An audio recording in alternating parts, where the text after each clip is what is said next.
Aleksandar Stupar, čovek čija je borba sa akutnom mieloidnom leukemijom inspirisala mnoge. Aleksandrova priča počinje 2022. godine kada je saznao da je njegovo zdravlje ozbiljno ugroženo. Aleksandar danas deli svoju inspirativnu priču o snazi, borbi i bolesti iz koje je izašao jači. Sada bih vas zamolio da mi se pridružite u srdačnom dočeku Aleksandra Stupara.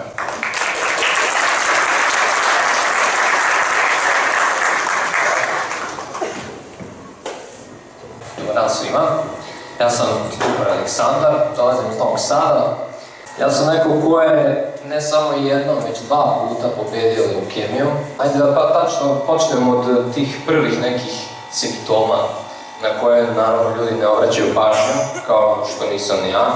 Kao prvo upala tih ličnih čvorova, noćno preznojavanje, temperatura, malaksalost, neizdržljivost. Jednostavno, telo se toliko umaralo da ja nisam mogao niti da napravim 10 koraka, već se zadišem i stalno mi se spavalo, jednostavno bio sam toliko iscrpljen. Znao sam da nešto nije u redu, ali ja sam to sve prepisivao o tome što sam i radio i družio se, nisam ni spavao, znači imao sam tako nekako neuredan malo taj život, tinejdžerski što bi se reklo. I do jednog momenta dok nisam otišao kod lekara i izvadio krv.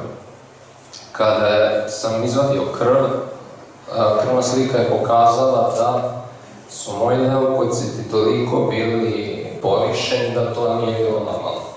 Odmah su lekari to prepoznali i uputili me na ležanje u bolnicu sa nekom pretpostavkom da je to akutna leukemija.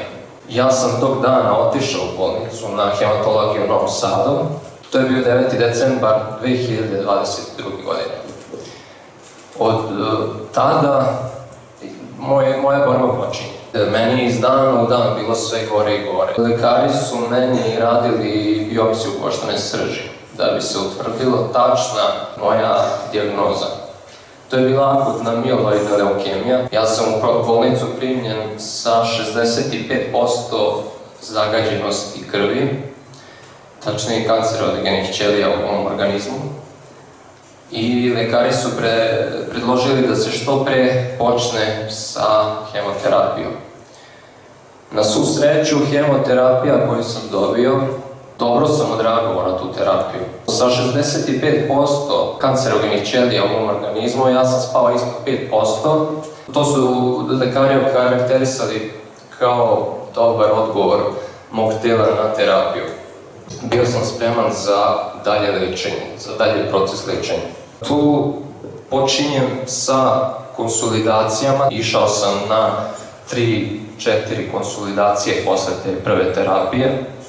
Bio sam kandidat za prvu transplantaciju matičnih ćelija.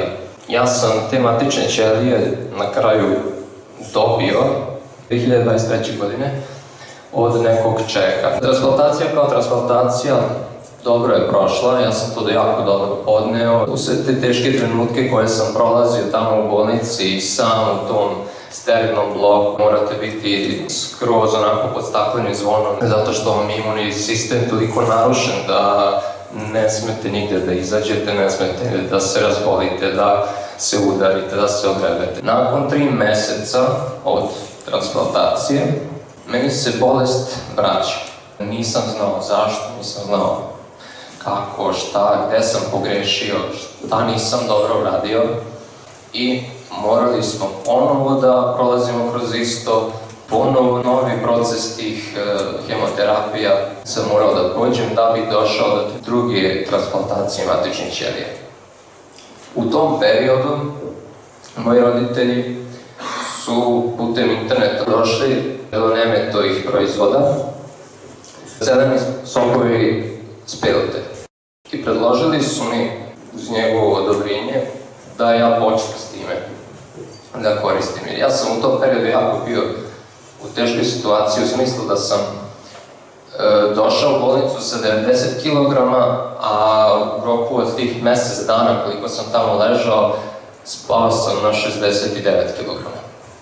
Nisam mogao da jedem po 2 nedelje, znači niti da popijem gutlja i vode, ništa. Kada sam počeo da koristim spirtu, počeo sam sa tim prvim zelenim tableticama. Pio sam to i u roku od 7 dana moja krvna slika se jako poboljšala.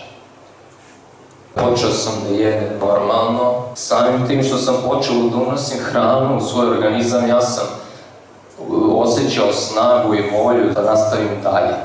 I nakon te druge transplantacije, nakon toga što sam ja bio pušten na kraju iz bolnice sa jako dobrim nalazima, lekari su me onda morali posmatrati jedan period. Naravno, tih 3 meseca posle transplantacije su ključni.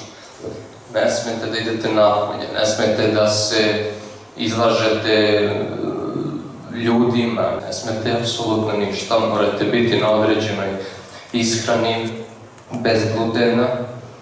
Sve sam to ispoštovao, naravno, u tom periodu i sa Nenetom sam se video, došao čak od mene kući, slikali smo se, pričali smo, dao mi neke savjete o ishrani, o boljem načinu života, kako bih mogao da unapredim sebe i svoje zdravlje.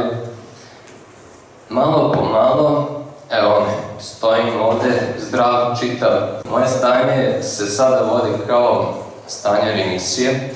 To je stanje kada ste vi bez bolesti. Znači, sada određeni period, mi hematološki bolesnici koji su oboljeli od leukemije, gleda se da se što duži period bude u toj remisiji bez bolesti. Kada prođe 5 do 6 godina, računa se da ste vi kao pacijent izlečeni. Meni je sada u februaru bilo godinu dana, prva godina od te druge transplantacije u kojoj sam ja zdrav i prav i nadam se da će tako ostati i uvek sada kada pričam sa ljudima tako uživo i kada me pitaju za neki savjet i šta sam ja sve prošao, kako sam ja to izneo, ja uvek kažem potrebna je podrška ljudi oko vas, naravno porodice, prijatelja, devojke, naravno svi savjeti, lekara. Ja stvarno nemam ništa loše da kažem ni o kome, zato što su svi tako lepo vodili računa o tome šta rade u toj mojoj borbi. Ja bih tu završio i hvala vam na slušanju i hvala.